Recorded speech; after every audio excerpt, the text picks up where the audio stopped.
স্বাগতম বন্ধুরা।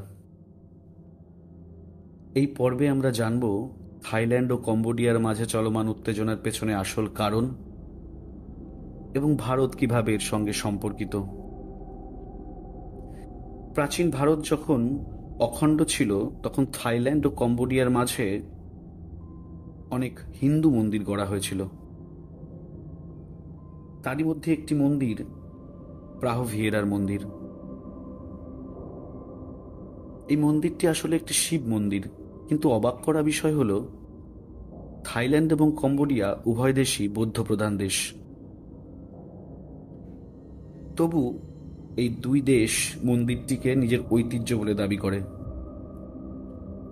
2008 সালে ইউনেস্কো এটি কম্বোডিয়ার বিশ্ব ঐতিহ্য ঘোষণা করলে থাইল্যান্ডে ক্ষোভ ছড়ায়।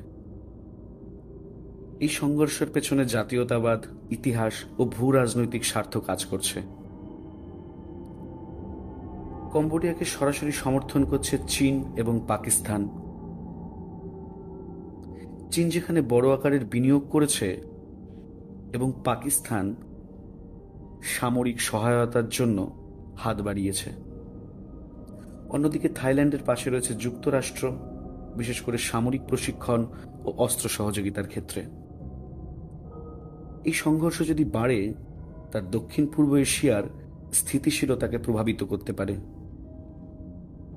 আপনি কি মনে করেন এই সমস্যার শান্তিপূর্ণ সমাধান সম্ভব? কমেন্টে জানাবেন। ভিডিওটি ভালো লাগলে লাইক ও সাবস্ক্রাইব করতে ভুলবেন না।